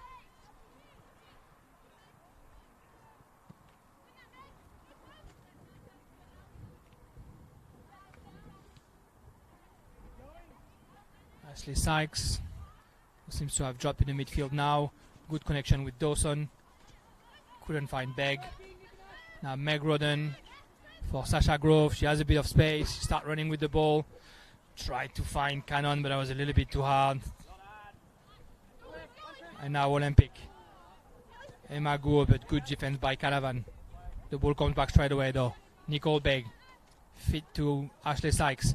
Sykes trying to find Dawson. She's offside. Rightfully so. The flag was up. Dawson's really found her groove this game. She's done very, very well. She hasn't started. I don't think she has started another game this season because Emily Hoffman is usually in the starting lineup. and she's definitely did well today, scoring 2 goals with it. Even just her general play, her runs, she's been very threatening as a winger, or even she's dropped back in midfield as well a bit. A lot of rotation for Olympic, as we've seen with other sides. It's always good when your players can add multiple facets to the side and the game and play multiple positions, especially during a game. That's most important. Sykes with the ball now, running at the defense again. She's finding Begg right in the box. Begg giving it back to Sykes, and no chance for Davy right there. Routine goal and routine play for the Sykes sisters. Very, very good link-up play and very good goal. And not so much you can do if you're the academy defense on that one. The Sykes sister just combining beautifully. 1-2, and Sykes with the ball from the penalty spot. 1v1, puts it in on the left, and Davy can't do anything.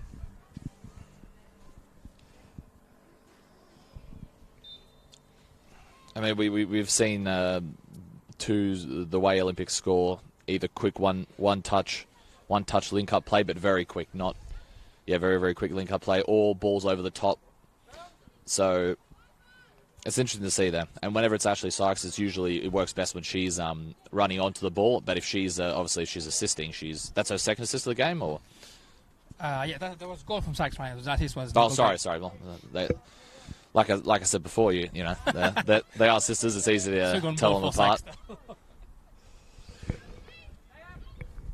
But yeah, they do very, very well with their link up play. You see you can see their worker training coming to fruition in this game.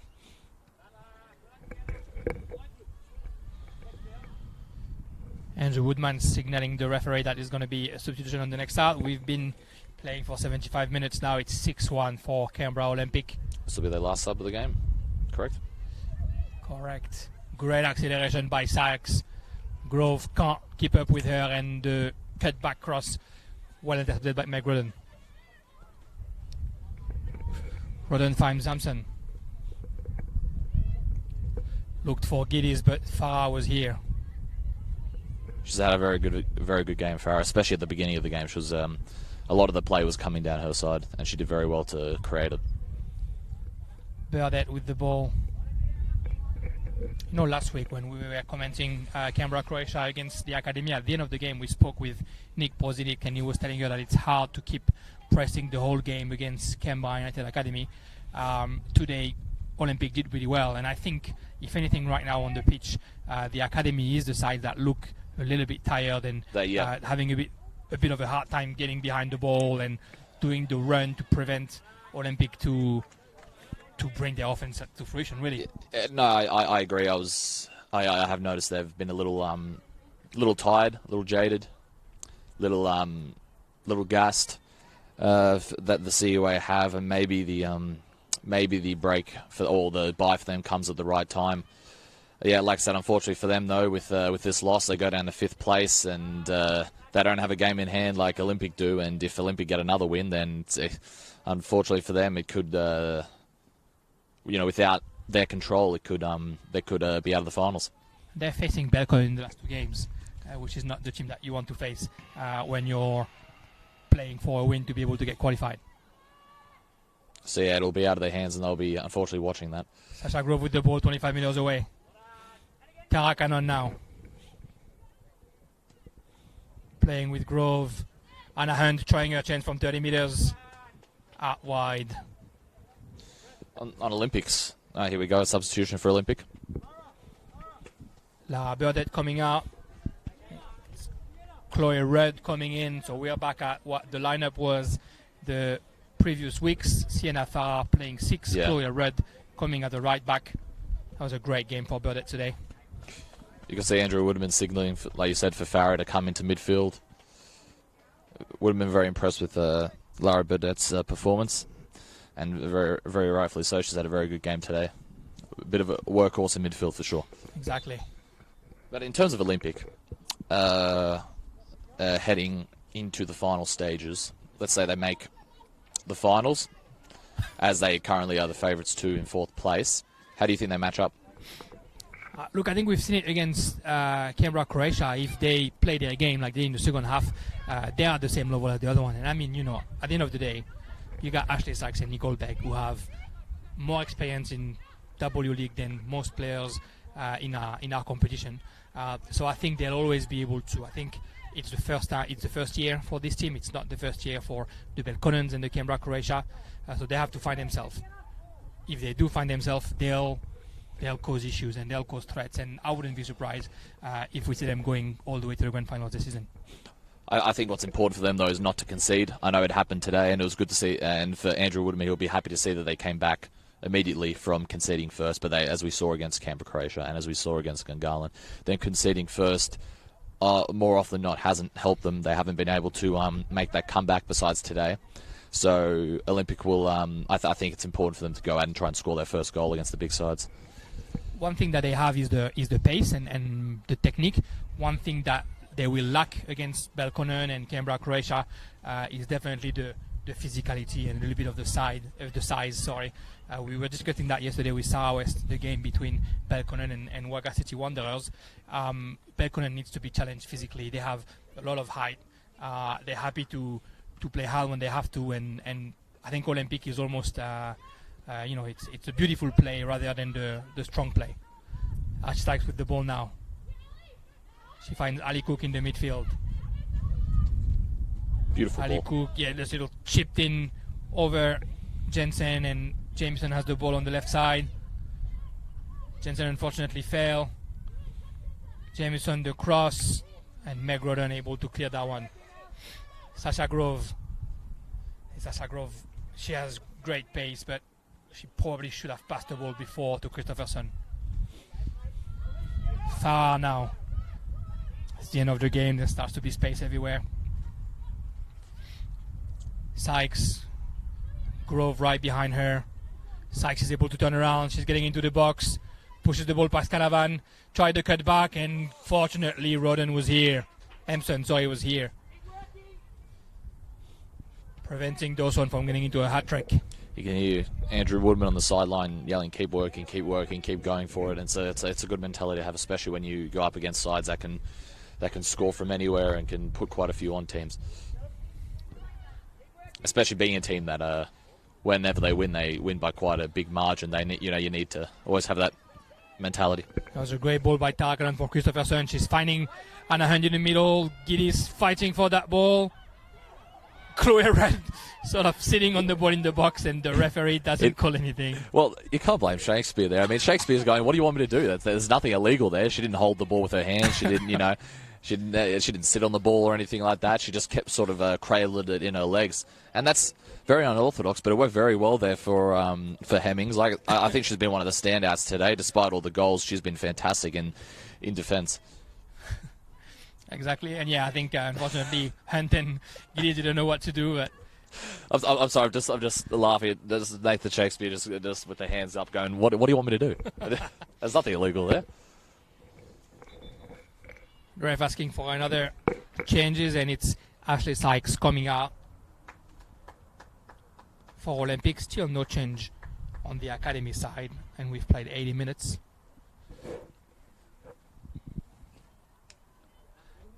Ashley Sykes, who's being replaced by Louise Cockham.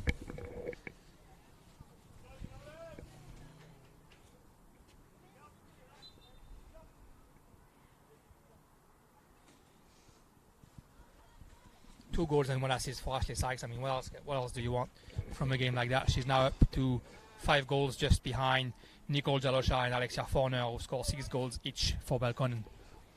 You can't ask for much more in this game. A lot of running, a lot of technique, a lot of 1-2 passing, a lot of through balls, a lot of organisation. Very good game from Ashley Sykes, of course.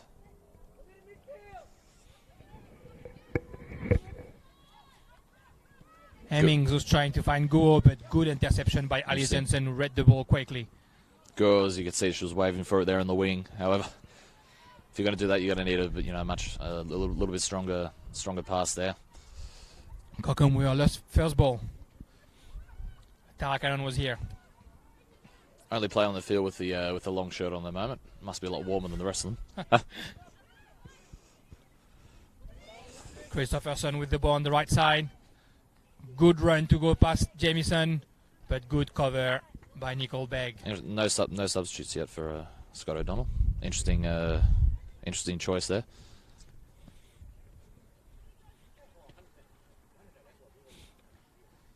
Probably doesn't want to get his girl to come Yeah. in when they're already losing 6-1.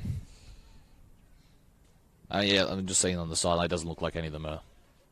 They're just warming up just to stay warm. Doesn't look like they're warming up significantly. The corner kick for Tara Cannon.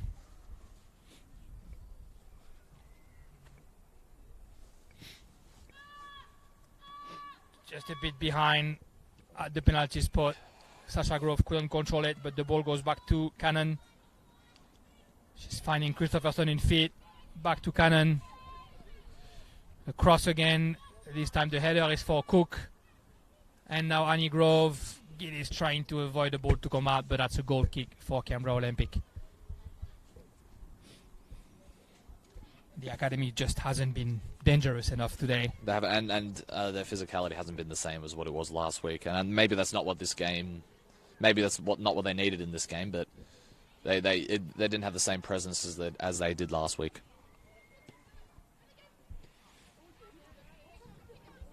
Christopherson with the ball now behind her for Jensen. Jensen switching the ball for Canavan. Canavan for Grove. Grove the ball behind the defense. Long one for Hampton. That's a big run ask of Hampton at the 85th minute.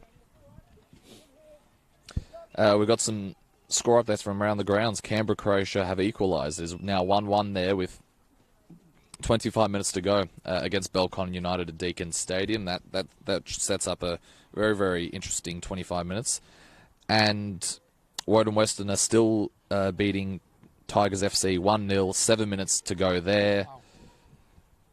They've hung on for this long.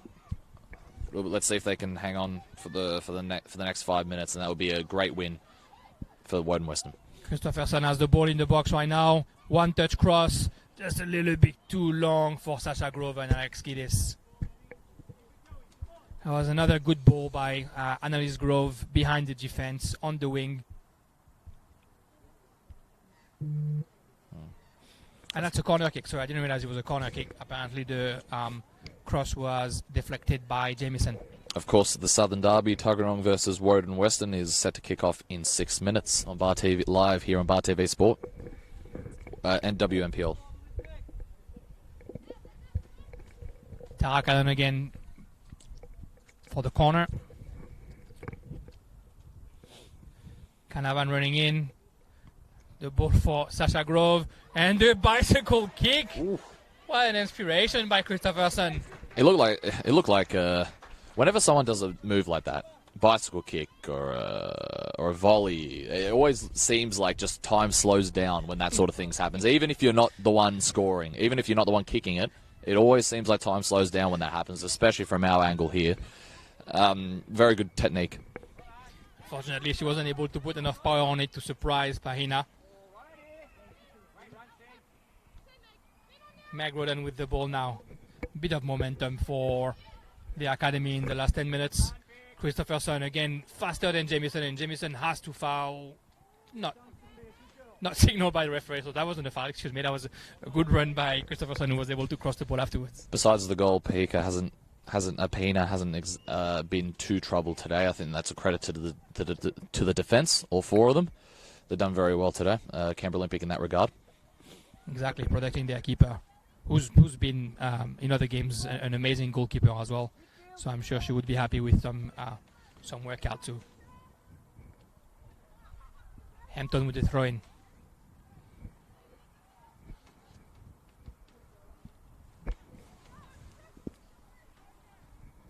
Hemmings for Cook.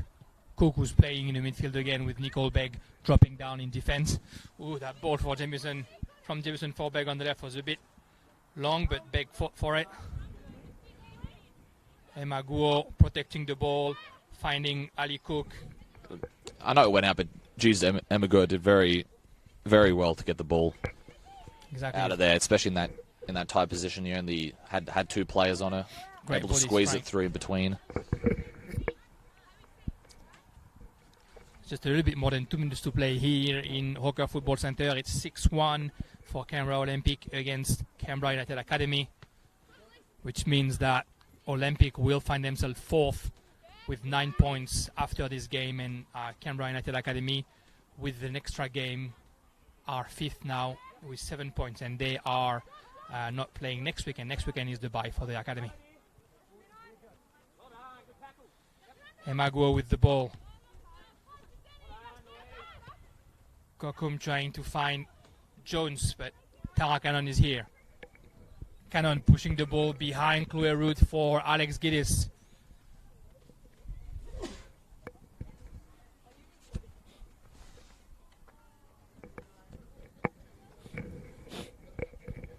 And that's a corner kick for the academy.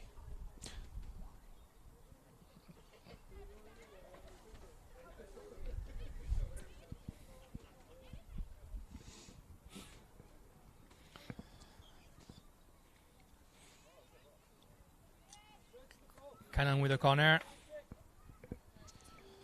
Very close to the goal, too close behind the goal line. There's a substitution here. Looks like reserve keeper Abigail Stanton is coming on for Canberra Olympic, getting us some minutes in first grade.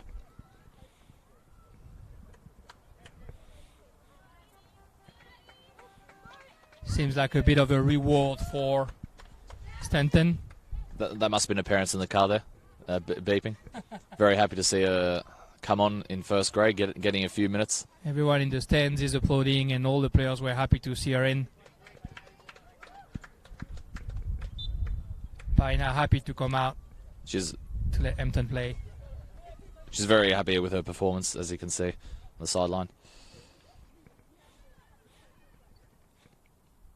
I mean, especially being Canberra Olympic, especially having the bye straight after that defeat, they just would have been raring to go, eating at the bit, ready to prove that they can bounce back, and that's the danger.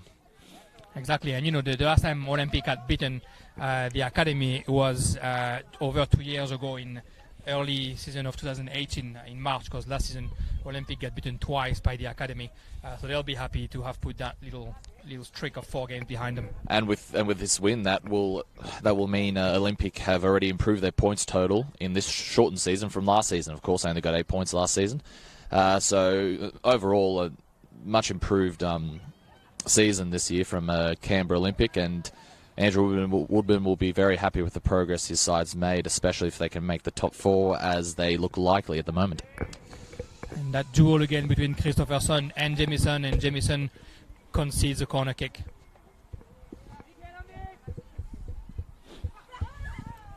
Which probably will be the last corner kick of the game. We are past the 90 minutes now.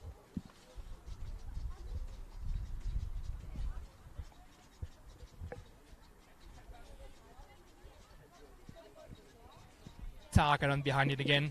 The game's almost over, Matt. 6-1 for Canberra Olympic. We've discussed what is for them now in the next couple of weeks. I'm just seeing Meg Roden with that shot. Oh, and she scores! That's unfortunate for Abigail Stanton. Goal by Meg Roden. Just waiting for that corner kick to come out of the box. I like that reaction from Meg Roden. Despite the scoreline, she's like, no, she wasn't celebrating. She's like, come on, let's push back. Let's at least try and get another one. Yeah. I like that mentality there from Roden. Fantastic goal, though. And Christopherson fighting for the ball and bring it back as fast as possible. 6-2 now. Nickelbeck with the ball.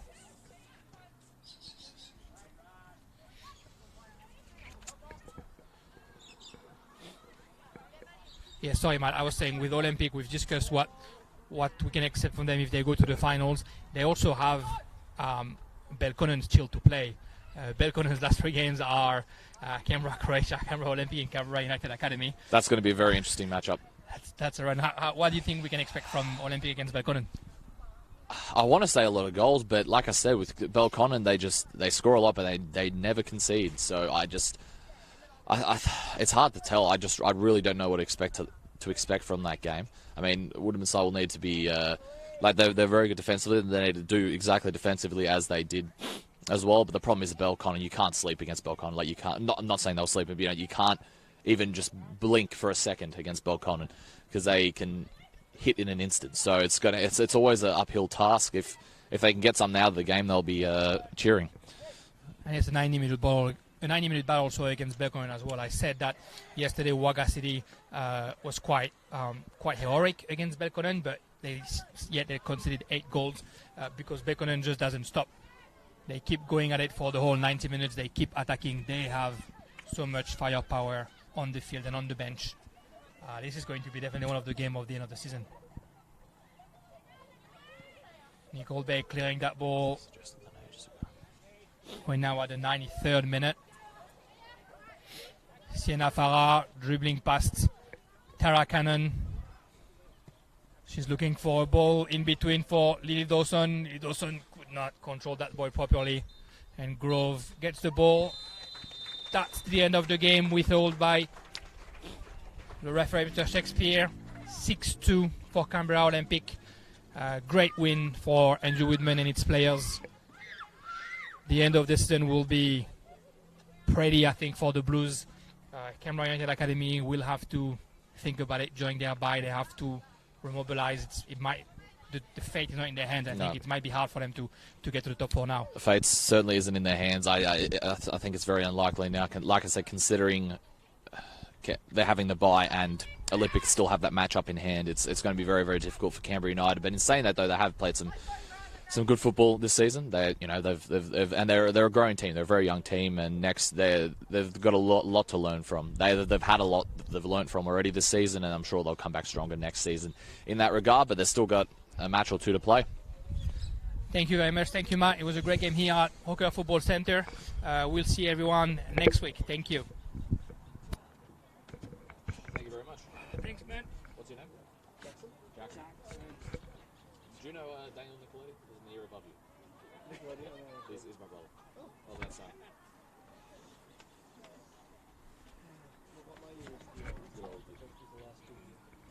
Everyone says that. Everyone says my year was last year. Like all the teachers have like you're the only year like